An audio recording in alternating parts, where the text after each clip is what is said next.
నమస్కారం ETV news కు స్వాగతం ముఖ్యాంశాలు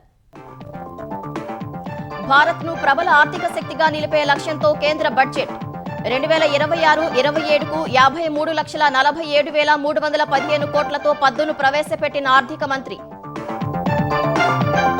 యువశక్తి కేంద్రంగా ప్రణాళికలు పెట్టుబడులకు ప్రోత్సాహం పారిశ్రామిక ప్రగతి దిశలో మౌలిక వస్తుల కల్పనకు ప్రాధాన్యమిచ్చిన కేంద్రం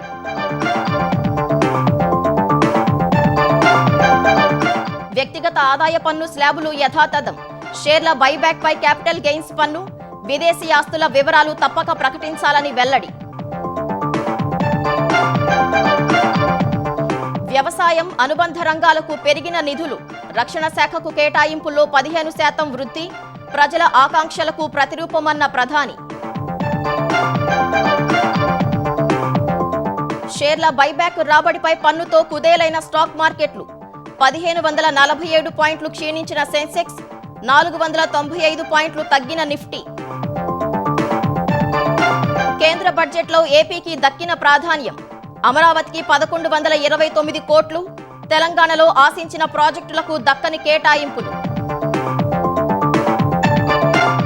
ఫోన్ ట్యాపింగ్ కేసులో ముగిసిన కేసీఆర్ విచారణ 4.5 గంటలు ప్రశ్నించిన సిట్ వాంగ్మూలం నమోదు చేసిన అధికారులు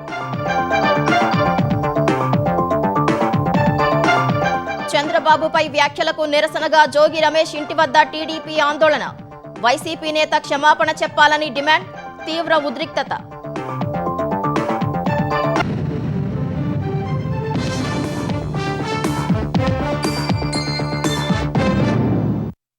ప్రపంచ ఆర్థిక వ్యవస్థలతో అనుసంధానమై ప్రబల ఆర్థిక శక్తిగా ఎదగాలనే లక్ష్యంతో కేంద్రం 2026-27 ఆర్థిక సంవత్సరానికి వార్షిక పద్దును తెచ్చింది. భారతీయ వస్తు సేవల నాణ్యతలను ప్రపంచ మార్కెట్లకు అనుగుణంగా తీర్చిదిద్దుతామని తెలిపింది. కీలక రంగాల్లో పెట్టుబడులకు ఆహ్వానం సహా పారిశ్రామిక ప్రగతికి సమగ్ర మౌలిక వస్తువులు కల్పిస్తామంటూ మొత్తం 53,47,315 కోట్లతో పద్దును లోక్సభకు సమర్పించింది. యువశక్తి కేంద్రంగా ప్రణాళికలు విధానాలు ప్రతిపాదించిన ఆర్థిక మంత్రి యువత నైపుణ్యాలు ప్రపంచంతో పోటీ పడేలా కొత్త తరం ఆలోచనలు కార్యరూపం దాల్చేందుకు మద్దతు ఇస్తామన్నారు. బలాలను గుర్తించి బలహీనతలను అధిగమించి బలిష్టమైన ఆర్థిక శక్తిగా రూపాంతరం చెందుతామని విశ్వాసం వ్యక్తం చేశారు. వికసిత్ భారత్ లక్ష్యాలను చేరుకునేందుకు దేశ ప్రగతిని మరింత పరుగులు పెట్టిస్తామని కేంద్ర ప్రభుత్వం ఉద్ఘాటించింది. సమ్మిళిత వృద్ధికి భరోసా కల్పిస్తూనే ప్రజల ఆకాంక్షలు నెరవేర్చేందుకు వార్షిక బడ్జెట్లో అగ్రతాంబూలమిచ్చింది. దేశమంటే మట్టి కాదోయ్ దేశమంటే మనుషులోయ్ అని ప్రఖ్యాత తెలుగు కవి గురజాడ అప్పారావు చెప్పిన మాటలను గుర్తు చేసుకున్న ఆర్థిక మంత్రి నిర్మలా సీతారామన్ దేశ ప్రగతి ప్రస్థానంలో అందరినీ భాగస్వాములను చేస్తామని ప్రకటించారు. ఈ మేరకు మొత్తం 53,47,315 కోట్లతో 2026-27 వార్షిక పద్దును సమర్పించారు. ఇందులో రెవెన్యూ రాబడులను 35,33,150 కోట్లుగా అంచనా వేసిన ఆర్థిక మంత్రి అందులో పన్నుల ద్వారా 28,66,922 కోట్లు, పన్నేతర ఆదాయం ద్వారా 6,66,228 కోట్లు వస్తాయని పేర్కొన్నారు. మూలధన రాబడులను 18,14,165 కోట్లుగా ప్రతిపాదించారు. ఇందులో 16,95,768 కోట్లు రుణాల ద్వారా సమీకరిస్తామని వివరించారు. వ్యయానికి సంబంధించి రెవెన్యూ వ్యయం 41,25,494 కోట్లుగా పేర్కొన్నారు. ఇందులో వడ్డీల చెల్లింపులకు 14,03,972 కోట్లు వెళ్లనున్నట్లు వివరించారు. మూలధన వ్యయం 12,21,821 కోట్లుగా ప్రతిపాదించారు. ద్రవ్యలోటు 4.3% పేర్కొన్నారు. ప్రస్తుత ఆర్థిక సంవత్సరంలో ద్రవ్యలోటు 4.4% అంచనా వేసిన మంత్రి వచ్చే ఏడాది 0.1% తగ్గించాలని లక్ష్యం నిర్దేశించుకున్నారు. రాబడులకు సంబంధించి ప్రతి రూపాయిలో రుణాల ద్వారా 24% సేకరించనున్నట్లు తెలిపారు. ఆదాయ పన్ను ద్వారా 21%, కార్పొరేట్ పన్నుల ద్వారా 18%, జీఎస్టీ ఇతర పన్నుల ద్వారా 15%, పన్నేతర ఆదాయం 10%, కేంద్ర ఎక్సైజ్ సుంకాల ద్వారా 6%, కస్టమ్స్ సుంకాల ద్వారా 4%, రుణేతర మూలధన రాబడుల ద్వారా 2% వస్తాయని అంచనా వేశారు. వ్యయానికి సంబంధించి ప్రతి రూపాయిలో పన్నుల్లో రాష్ట్రాల వాటా కింద 22% ఇవ్వనున్నట్లు తెలిపారు. వడ్డీ చెల్లింపులకు 20%, కేంద్ర ప్రభుత్వ పథకాలకు 17% కేటాయించారు. రక్షణ రంగానికి 11%, కేంద్ర ప్రాయోజిత పథకాలకు 8%, ఫైనాన్స్ కమిషన్, ఇతర బదిలీల కోసం 7%, మేజర్ రాయితీలకు 6% ప్రతిపాదించారు. ఇతర ఖర్చులు 7%, సివిల్ పెన్షన్లకు 2% కేటాయించారు. ద్రవ్య క్రమశిక్షణ దిశలో ద్రవ్యలోటు తగ్గించే దిశగా అడుగులు వేసిన ఆర్థిక మంత్రి ఆర్థిక స్థిరత్వం సాధించడాన్ని ప్రాధాన్యంగా నిర్దేశించుకున్నారు. వికసిత్ భారత్ లక్ష్య సాధనకు సమ్మిళిత వృద్ధి ఆవశ్యకమన్న ఆమె అభివృద్ధి ఫలాలు పేదలందరికీ చేరాలని పేర్కొన్నారు. ఇందుకోసం 3 కర్తవ్యాలను నిర్దేశించుకున్నారు. Our government's sankalp is to focus on our poor, underprivileged and the disadvantaged. To deliver on this sankalp, and given that this is the first budget prepared in Kartavya Bhavan, we are inspired by 3 Kartavya. Our first Kartavya is to accelerate and sustain economic growth by enhancing productivity and competitiveness and building resilience to volatile global dynamics. Our second Kartavya is to fulfill aspirations of our people and build their capacity, making them strong partners in India's path to prosperity. Our third Kartavya, aligned with our vision of Sabka Saath, Sabka Vikas, is to ensure that every family, community, region and sector has access to resources, amenities and opportunities for meaningful participation.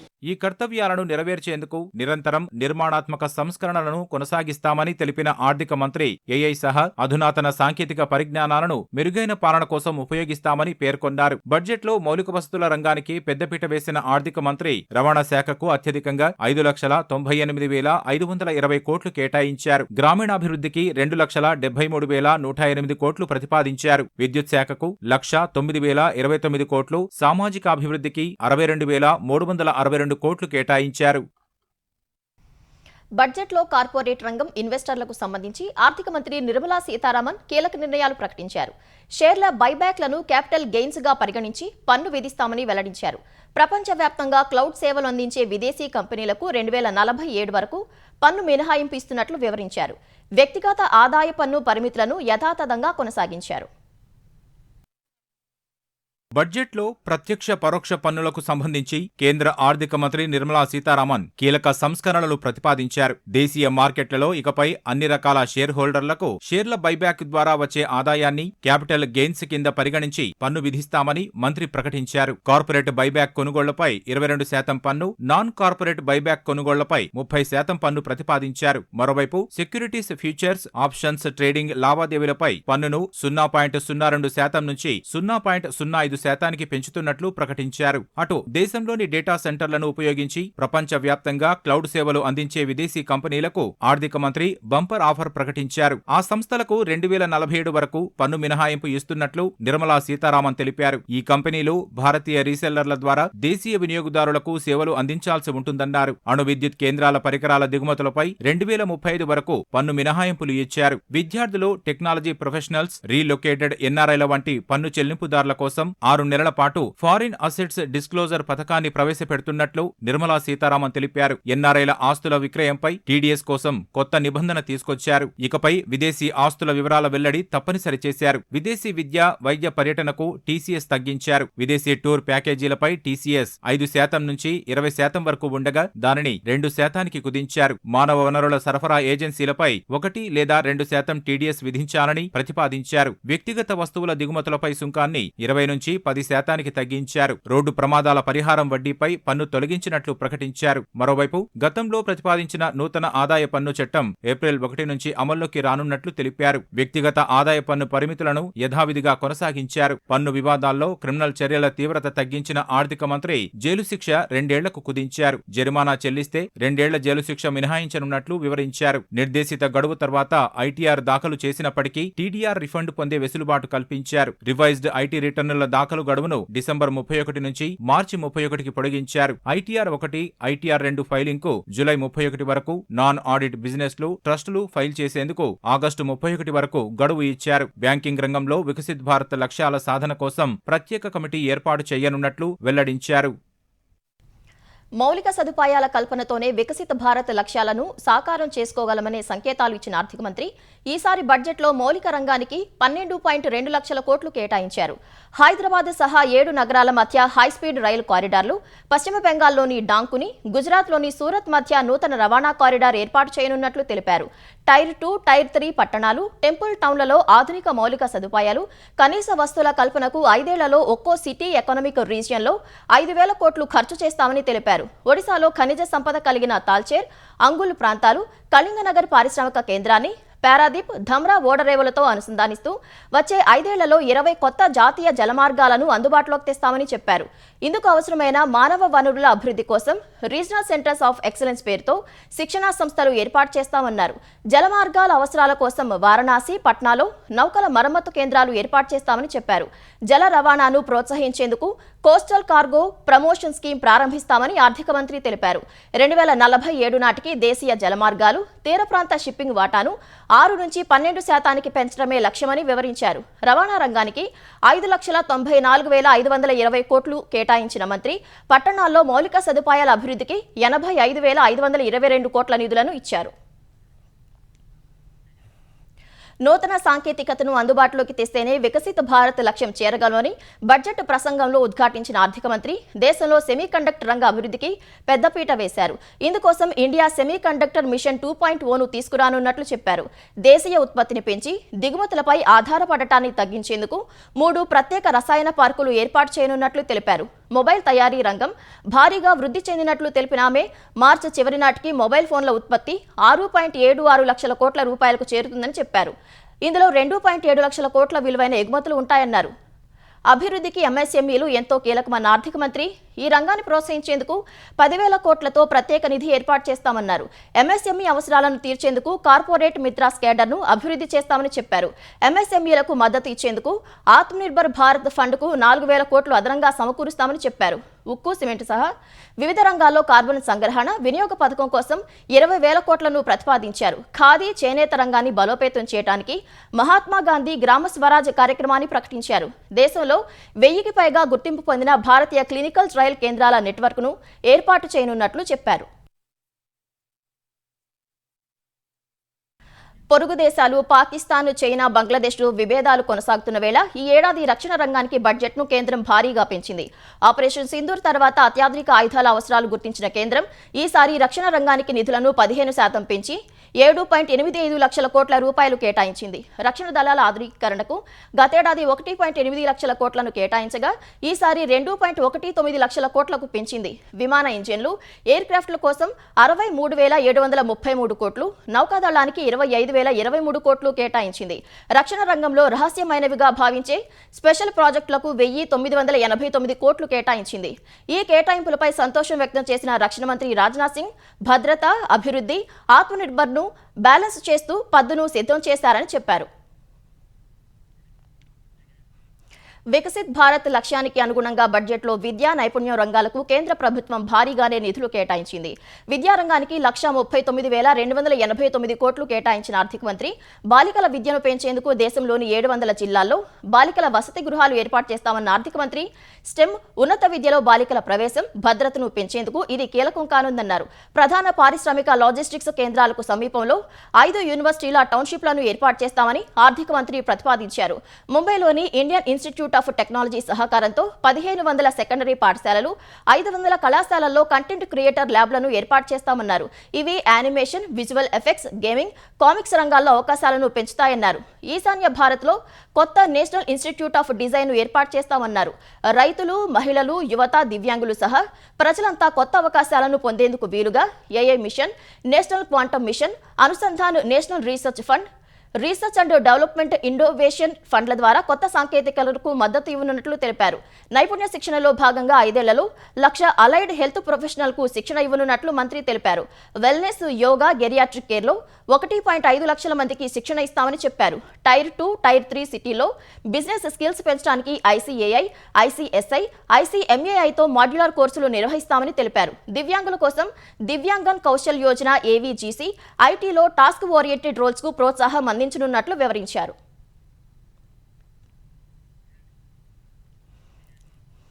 ఆర్థిక మంత్రి నిర్మలా సీతారామన్ వరుసగా 9వ ప్రవేశపెట్టిన budget 140 కోట్ల ప్రజల ఆకాంక్షలను ప్రతిబింబించిందని ప్రధాని నరేంద్ర మోదీ అన్నారు. సంస్కరణలను బలోపేతం చేయడం సహా వికసిత భారత్ నిర్మాణానికి రోడ్ మ్యాప్ గా పనిచేస్తుందని చెప్పారు. ఆత్మనిర్భర్ భారత్ కు కేటాయింపులు పెంచినట్లు తెలిపారు.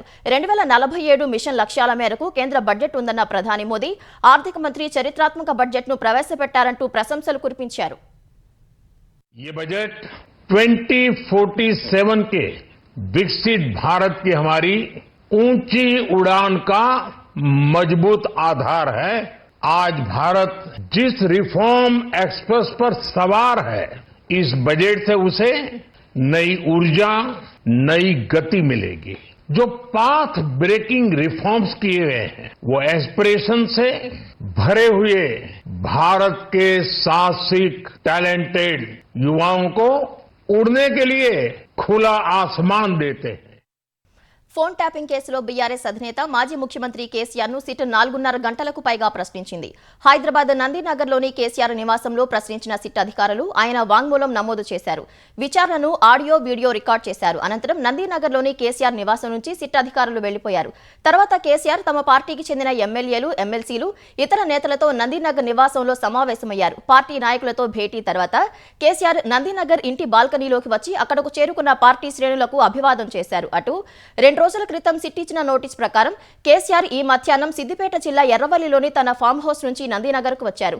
కేసీఆర్ ఎర్రవల్లి నుంచి బయలుదేరే ముందు ఫామ్ హౌస్ వద్దకు భారీగా తరలివచ్చిన గులాబీ శ్రేణులు తమ అధినేతకు అడుగడుగునా నీరాజనాలు పలికారు. కేసీఆర్ కాన్వాయ్ పై పూల వర్షం కురిపించారు.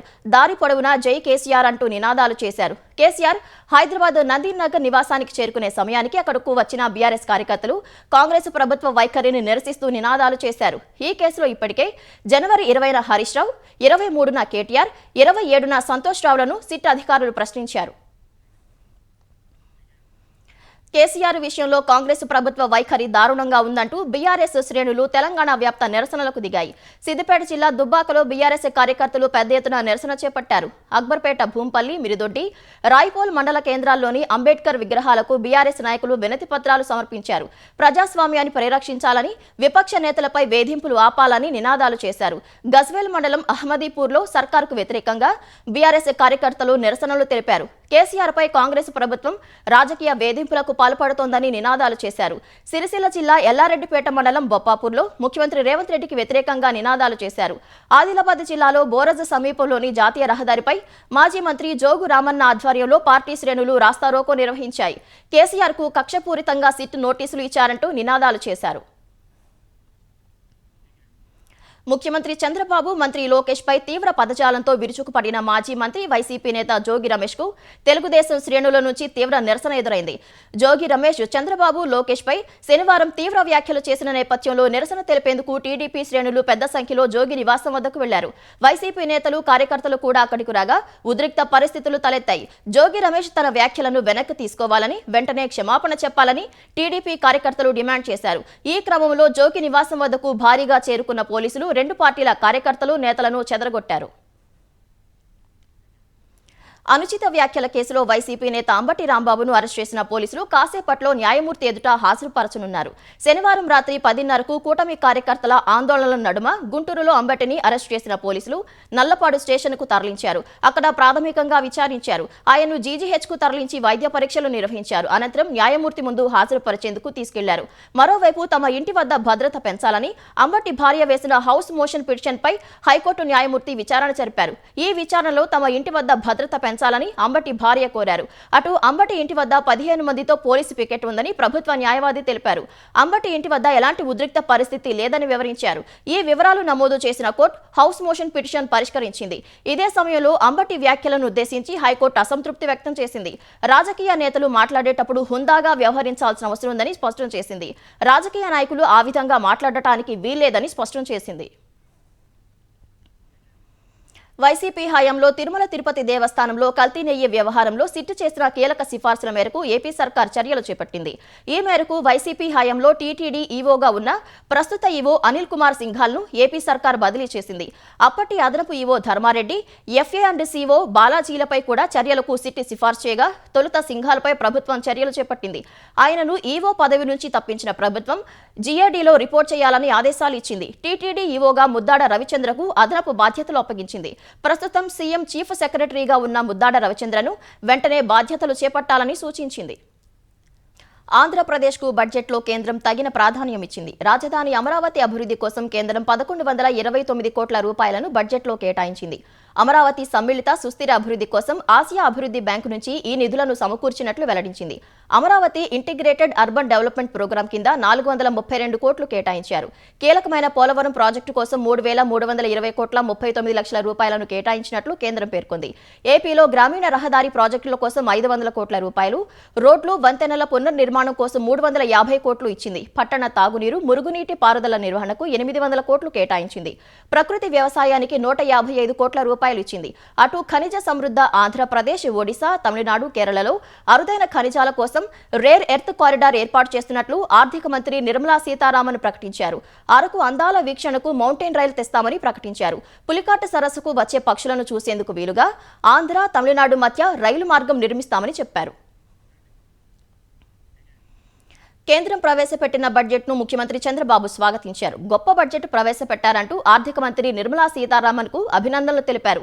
దీర్ఘకాలంలో లాభాలను దృష్టిలో ఉంచుకొని పద్దు ప్రవేశపెట్టారని సీఎం పేర్కొన్నారు. పౌరుల జీవన శైలి మారేందుకు ఇది ఉపయోగపడుతుందన్నారు. సుమారు 5 కోట్ల జనాభా ఉన్న అమరావతి, హైదరాబాద్, బెంగళూరు, చెన్నై నగరాలకు హైదరాబాద్, బెంగళూరు, చెన్నై కారిడార్ల వల్ల ఎన్నో లాభాలు కలుగుతాయని సీఎం చంద్రబాబు వివరించారు. ఉమెన్, ఫార్మర్ అండ్ యూత్ ఈ ముగ్గురికి కూడా టాప్ ప్రియారిటీ ఇవ్వడం, అదే మరి వారి యొక్క ఎంపవర్మెంట్ కోసం దోహదం చేసి పెట్టారు. తొందరలోనే మనం 3rd లార్జెస్ట్ ఎకానమీ అవుతాం. ఆ తర్వాత 2047 వికసిత్ భారత్ ఒక డెవలప్డ్ ఎకానమీగా తయారు చేయడానికి ఇది పూర్తిగా ఉపయోగపడుతుంది. ఈరోజు ఏజింగ్ ప్రాబ్లం ప్రపంచం అంతా సతమతం అవుతా ఉంటే భారతదేశం ఒక అడ్వాంటేజ్ కిందగా డెమోగ్రఫిక్ డివిడెండ్ వచ్చే పరిస్థితి వచ్చింది. ఇది 2047 వరకు కంటిన్యూ అవుతుంది. ఈ 3 కూడా సద్వినియోగం చేసుకోవాలంటే ఇలాంటి బడ్జెట్ చాలా అవసరం. 2026-27 వార్షిక బడ్జెట్లో ఆర్థిక మంత్రి నిర్మలా సీతారామన్ హైదరాబాద్కు పలు హైస్పీడ్ రైల్ కారిడార్లను ప్రకటించారు. హైదరాబాద్ పూణే, హైదరాబాద్ చెన్నై, హైదరాబాద్ బెంగళూరు కారిడార్లు ఏర్పాటు చేస్తున్నట్లు ప్రకటించారు. ఢిల్లీ వారణాసి సిలిగుడి, చెన్నై బెంగళూరు మధ్య మొత్తంగా 7 హైస్పీడ్ రైల్ కారిడార్లు ఏర్పాటు చేయనున్నట్లు తెలిపారు. ఈ రైలు కారిడార్ల ద్వారా ప్రధాన ఆర్థిక, సాంస్కృతిక కేంద్రాల మధ్య అనుసంధానం పెరుగుతుందని ఆర్థిక మంత్రి చెప్పారు. సుదూర ప్రయాణాలకు పర్యావరణ హితమైన రవాణా వ్యవస్థగా ఈ కారిడార్లు మారుతాయని ఆశాభావం వ్యక్తం చేశారు. కేంద్ర బడ్జెట్లో తెలంగాణకు కేంద్రం మరోసారి మొండి చేయి చూపిందని ఉప ముఖ్యమంత్రి భట్టి విక్రమార్క అన్నారు. ఏ రంగంలోనూ తెలంగాణకు ప్రాధాన్యత దక్కలేదని అసంతృప్తి వ్యక్తం చేశారు. ఎలక్ట్రానిక్స్, ఫార్మా రంగంలోనూ బడ్జెట్లో తెలంగాణకు ప్రాధాన్యత దక్కలేదని తెలిపారు.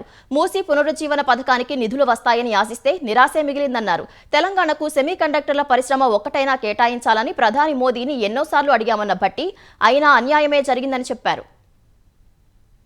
తెలంగాణకి తీవ్రమైనటువంటి అన్యాయం అయితే జరిగింది. వికసిత్ భారత్లో మీరు ప్రకటించిన 2047 పెట్టుకున్నటువంటి గోల్ కాంట్రిబ్యూట్ చేయడానికి తెలంగాణ రాష్ట్రం కూడా సీరియస్గా 2047 గోల్ పెట్టుకొని ముందుకు పోతా ఉంటే ఆ గోల్ రీచ్ కావటానికి తెలంగాణలో ఉన్నటువంటి స్ట్రెంగ్త్ మీరు ప్రోత్సాహాన్ని అందించి ముందుకు తీసుకొని పోవాల్సింది పోయి ఈరోజు పూర్తిగా తెలంగాణ రాష్ట్రాన్ని నెగ్లెక్ట్ చేశారు. తెలంగాణ రాష్ట్రానికి సంబంధించిన పార్లమెంటు సభ్యులంతా పార్టీలకు అతీతంగా తెలంగాణ రాష్ట్ర ప్రయోజనాలని పరమావధిగా పెట్టుకొని తిరిగి మరొకసారి ఆర్థిక శాఖ మంత్రి గారికి, ప్రధానమంత్రి గారికి కూడా కలిసి రిప్రజెంటేషన్ ఇచ్చే ప్రక్రియ చేపట్టాలని రాష్ట్ర ప్రభుత్వం భావిస్తాం.